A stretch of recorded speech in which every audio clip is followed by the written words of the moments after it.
I knew Poppy would want to stay behind with the Snidgets. She truly had an infinite capacity to care for magical creatures. As for me, I needed some alone time and some air. She and I had accomplished a great deal together, and this recent outing felt exhilarating and fulfilling. But with each crescendo and wave of emotions, there was always the post-adventure fatigue. I knew where I needed to go. No flue flames this time. I needed to feel the rush of wind through my hair. It took some time before I made it to the South Poitsia coast, but the longer trip was welcomed. Flying had a way of helping me forget my troubles. You had to be both present and empty. No time to be distracted, but also you couldn't perseverate on an issue. You had to keep your gaze ahead because a gust of wind could change your whole course. In less than a quarter hour, I could make out my favorite spot. A small, humble cottage that opened onto the southwest coastline. Just on the ridge, I could simply stand and bask in my senses. Nature's own music included a symphony of the ocean's waves with a faint mewing of seagulls. For the appetizer, there was a scent of saltwater with a hint of fresh pine. All topped with a gentle breeze to brush my eyelashes and a ray of sun to caress my cheek. I don't know how long I stood there, but I needed it. Mostly to reflect on what had happened. Not just with the keepers or the Snidgets, but with this whole year. It was already late spring and so much had transpired.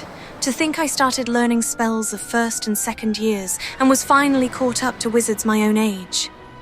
It defied expectations and sense, and yet something else remained on my mind. I didn't dare speak it, for fear of jinxing the outcome. The irony, a witch superstitious of a wish. At this point, I knew I was ready to go to the common room. I could use some well-earned rest. One quick use of flue flames and I was back at Hogwarts. I love magic. I didn't realize I had more of a spring in my step to get to breakfast and my classes. Amazing what a quality night of sleep will do for the body. I found my attention drifting more than once, but still managed to stay on task. Luckily, no history of magic classes had been scheduled that day. Even other students were beginning to get spring fever, so attention spans were running thin. I was rather ravenous during breakfast and lunch. Fighting poachers really did stir the appetite. Additionally, all the hiking combined with the occasional calisthenics added up. I had just finished devouring a pear for dessert when I noticed Poppy near the fireplace. She seemed pensive, probably indicated from her index finger and thumb neatly encasing her chin. Trying not to seem like a complete slob, I cleaned up before heading over to meet her. As soon as I entered her peripheral field of vision, her demeanor lit up. Just the person I was hoping to see. I always felt accomplished seeing her mood lifted. I chuckled. I see Doran finally convinced you to leave the Snidgets. She was beaming. If anyone can keep them out of poacher hands, it's the centaurs. But then she softened her tone, if that was even possible. She already spoke with a delicate charm, but it was clear she was being extra vulnerable. And I wanted to thank you. When the poachers ambushed us, It was nice not to face them alone. I knew how difficult this was for her. I can't imagine the inner strength it would take to leave your family, but in her heart, she knew she didn't want to follow their path. It was something I truly admired about her. And despite all that she endured, she remained a kind, gentle witch to every creature and person she encountered. I ended up matching her soft inflection. Of course, it's the sort of thing friends do for each other, isn't it? This seemed to please her. I suppose so. I am glad you came to Hogwarts. It's already been my best year. I wouldn't want a repeat of Horntail Hall, of course, but I did enjoy the 3 broomsticks. I had no idea how lovely it was there. This was an absolute shock to me. Had you never been to the 3 broomsticks? She seemed to be wistfully reminiscing. I used to spend most of my time with Highwing. And well, I don't know how Sirona feels about hippogriffs popping in for a butterbeer. Highwing's the only one I would have gone with. Or Gran, of course. I couldn't help but chuckle again. Highwing is nice company, but perhaps it's time to add a few more friends to your circle. But I believe she had. At the beginning of the year, Highwing was probably her main companion, but Natty, Ominous, and even Sebastian warmed up to her. It probably helped that I spent copious time with all of them. If I trusted her, they all seemed to fall in agreement, and even affectionately referred to her as Peppy. Not derogatory, but simply because she was optimistic. It originated from a faulty Christmas scarf exchange. I drew her name as the recipient, and I suppose my handwriting was so dismal for the gift order that poor Augustus Hill deciphered it the best he could. So, the stitching read, Peppy. I was beyond mortified when she discovered it, and I had no qualms about going directly to Hogsmeade to correct my mistake. But before I could, Ominous physically examined the scarf, detecting my embarrassment. He carefully traced the embroidered letters with his index finger. Peppy. Well, I suppose there are worse nicknames. I stuttered. It wasn't supposed to say that. Natty chimed in. But I think it suits her quite well. She certainly enjoys her time with magical beasts, and they are always happier after her dutiful care. Sebastian had a brief moment of earnest agreement. Works for me. Peppy, it is. It was short-lived, however. His sarcasm quickly resurfaced as he playfully snickered. You're stuck with it now. If you don't like it, you know who's to blame. This was followed with a mocking finger gesture towards me. Then he gently tapped Poppy's shoulder. Tell your friend that on top of extra professor assignments, there needs to be calligraphy lessons, though I doubt it would be of much help. This was met by poorly stifled laughs from the whole group, me included. Sebastian was at times an ass, but he knew where to draw the line. Besides, what's the point of close friends if they don't tease you? After the laughter died down, Poppy re-examined the scarf with a new perspective. What seemed to be an error now became a badge of affection. I remember she stared at the gift for what seemed like ages, turning it over multiple times in her hands before clumsily stating, Thank you. I may have been imagining, but her eyes were slightly misty, yet that may have simply been from laughing at my poor penmanship. But back to the moment. She seemed more light-hearted now. I am starting to see the appeal of, human friends. It was nice to talk about my parents and Gran with someone, and share Highwing. I wondered how her family was doing. I'm sure her name had become quite a hot topic among isolated poacher communities. Thus, I was cautious with my next question. I don't suppose you've heard anything from your parents, have you? She did give a reassuring answer. I haven't, but I'm perfectly fine with that. That was all I wanted to ask, at least for now. She had only recently shared her family history of poaching, so we didn't need to press further. Thus, I decided to switch subjects. Does your Gran know we found the Snidgets? This immediately brought her into a more ebullient mood, speaking faster with each word. I couldn't hold it in any longer. I told her everything. She was livid that I'd been anywhere near the poachers, but she confessed that she was rather envious about the Snidgets. I was reluctant to say goodbye, but I didn't want to keep her from the rest of the day. It has all been a pleasure, Poppy. Do try and stay out of trouble. This was met with a cackle. Don't know that I can. We've taken on poachers twice now, successfully. I rather think you've helped me develop a taste for it. She then migrated to a more playful tone. And with centaurs as allies, I might actually go looking for trouble. I couldn't help but shake my head. Clearly, I was a bad influence on this sweet girl. I was just about to leave when she piped up. You and I should meet for a butterbeer soon. Perhaps Highwing can join us? And I may or may not have detected a slightly higher pitch in her voice during her last words. I figured it wouldn't hurt to immediately accept, and I inquired with a bashful head tilt, would you want to go this afternoon, after magical beasts? Poppy grasped her hands behind her back, rocking on her toes and heels. That would be lovely. I grinned. But I must warn you. Sirona says there's a beast fee for anything larger than a niffler. So, if we do bring Highwing, you'll have to cover that cost. This was appropriately met with a sassy eye roll before she waved and headed back into the castle corridors. Sirona coyly welcomed us. Folks have noticed less of Rookwood and Harlow's lot about, not to mention a significant reduction in poachers. you two wouldn't happen to be involved in this abrupt improvement? I simply shrugged, feigning ignorance, but I couldn't hide a muted, cheeky grin. Poppy eyed me during this and probably had the worst suppressed smirk. What a mess. Just two horrible liars smiling through our teeth.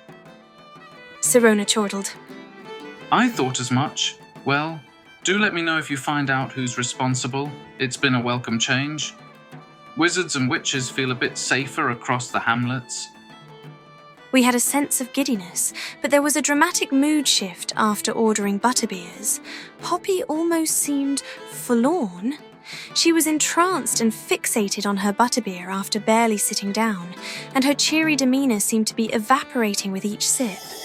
I didn't want to push, but I was curious. Poppy, are you all right?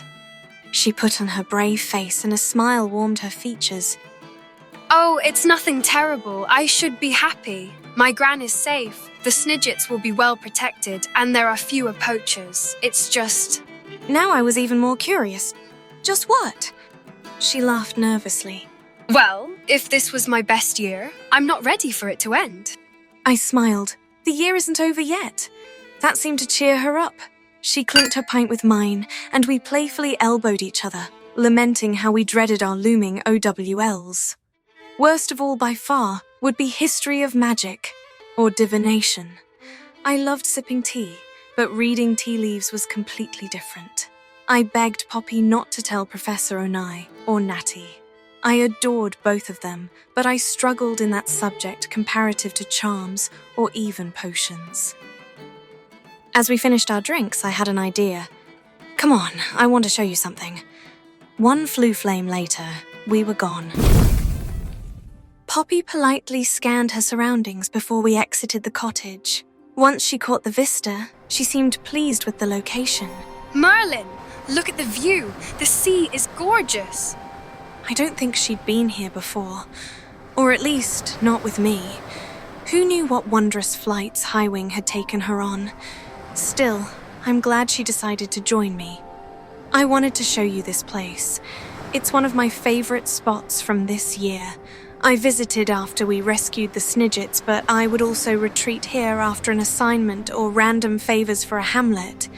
It's where I come to find peace. She slowly made her way to the hillside, wind gently blowing her hair back. It felt like watching an artistic portrait.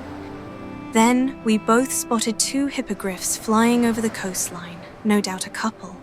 We continued watching their aerial acrobatics, and I stepped closer towards her side. She didn't back away or try to create space. In fact, she moved closer towards me. My left and her right hand gracefully glided towards one another until our fingers intertwined. She looked up at me and was about to say something. Suddenly, a gruff voice cut through our tender moment. What have we here? Little Poppy causing troubles. I didn't even blink. Hands moved, a deft flick, and two wizards were disarmed by both our Expelliarmus.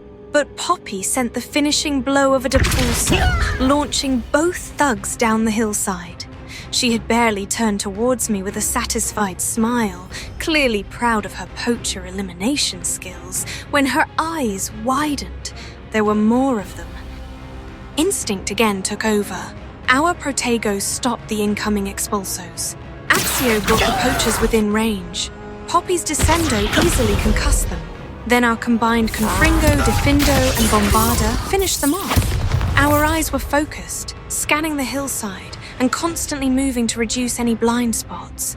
It's as if we were fencers, circling in a protected back-to-back formation while remaining poised for the next spell. But it was already over, in less than 10 seconds, no doubt. Might be a new dueling feat. I need to remember and thank Professor Hecate and Sebastian for the dueling club. Also, I made a mental note to never seriously upset Poppy. She had a wicked conjure rate with spells that packed a punch. Poppy faced me and sheathed her wand as I gradually did the same. Then she outstretched her right arm in front of her, palm open, as if to stop or halt something. Why did this look familiar? It suddenly dawned on me, and I cracked a subtle smile. It was that same tenderness she showed when trying to calm the Hebridean black right after we returned the egg. It felt hypnotizing. She had this glacial, almost imperceptible movement, closing the distance ever so slowly towards my face. Her touch was light, ethereal, no more noticeable than a breath. Her middle finger first found my nose, then my cheek, and then my neck, my clavicle, ultimately ending at my sternum, all with the same soothing touch. My right hand responded in kind, not exactly as ginger or soft, but echoing the steady, measured pace, first on her nose, then her cheek, then her hair just before resting on the nape of her neck. I purred. "What did you want to say before we were interrupted?" Poppy slightly fumbled her words. I was going to say that I really am glad you came to Hogwarts. Her hand didn't move from my chest. I may have even detected a slight tremble, but the pressure was becoming firmer as she used her whole hand. I nodded with a smile. "You mentioned that before, but I believe you were going to say something else." She didn't respond immediately. She was about to open her mouth as if to speak, but began to turn red as she looked down, her hand releasing from me.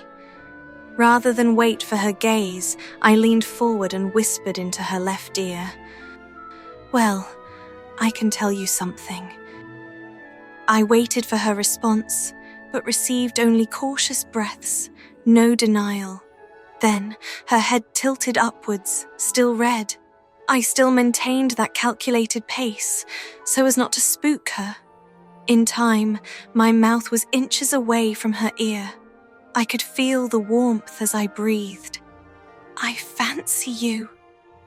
After those last syllables, I pressed my lips ever so delicately on her left cheek. Even with the briefest of durations, I could feel the temperature and slight perspiration from her skin. Once her gaze found mine, she regained herself and rediscovered her voice, though slightly timid. I fancy you too. I just didn't... I was locked into her caramel brown eyes and nodded. "I know. It's new, isn't it?"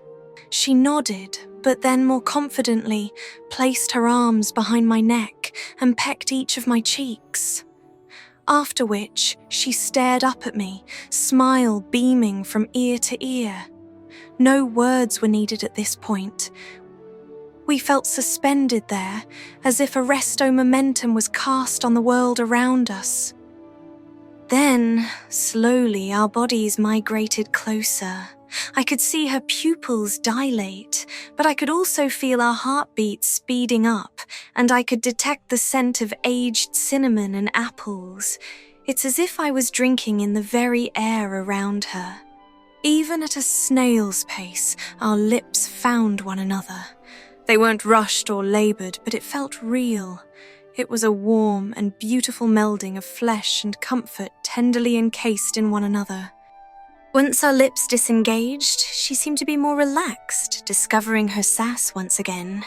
This is a bit different than care for magical creatures, but I can't say I'm complaining. And gave me another cheek peck and a wink.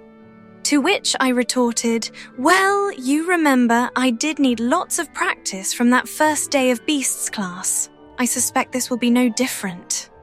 Then that mischievous smile crept across her face, and she more aggressively pulled my face towards her. I had zero objections. This banter continued for a bit, mixed with lovely exchanges of lips, hand squeezes and pauses, but at some point, we just ended up holding each other. I kissed the top of her head.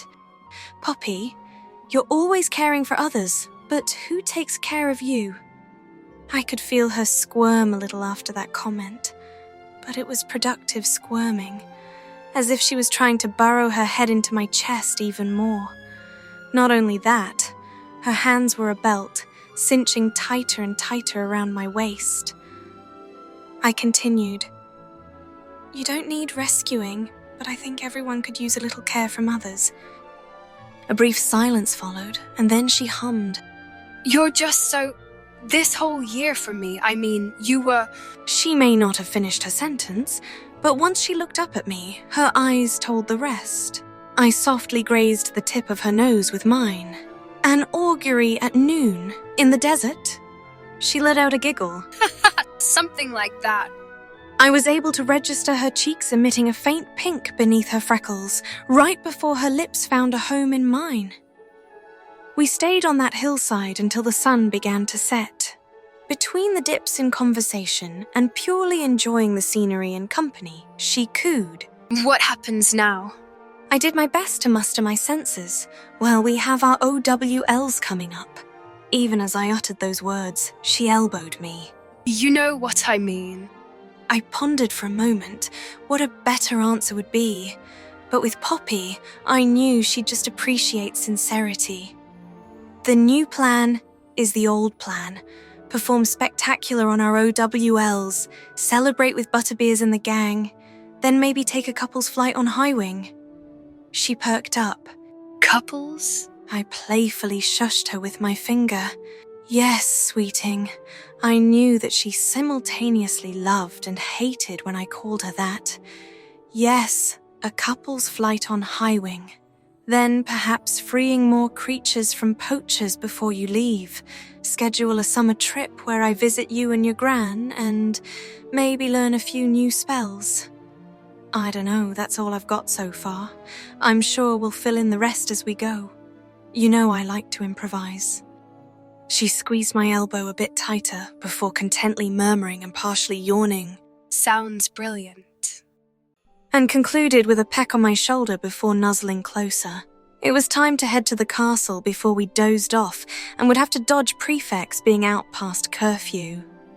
I slowly rose to my feet and once standing offered my hand. Shall we? And we were off. We briefly made it to supper, if you could even call it that. For once, I don't remember eating that much. We just were talking and lamenting about how far behind we were in assignments. Turns out, we were procrastinators in the same subject of divination. I didn't find this too surprising. After all, we both had similar philosophies about one's birth verses, one's choices determining your fate. And surprising to absolutely no one, she clearly spent exorbitant amounts of time on her favourite subject. Between munching on snacks and sips of tea and cider, the room began to dim. Students began breaking off to their dormitories, and we thought we should do the same. She didn't need an escort back to her common room, but I welcomed any reason to spend more time with her. She appeared to feel the same. As we passed the statue of the Hogwarts architect, I couldn't help but curse the short distance of the downward winding staircase to the cellar. Past the house elf recipe display and the pear portrait, we finally reached the Hufflepuff barrels. There's a required rhythm with tapping the barrels to enter, but we both simply stood there, staring at the entrance. I squeezed her hand reassuringly.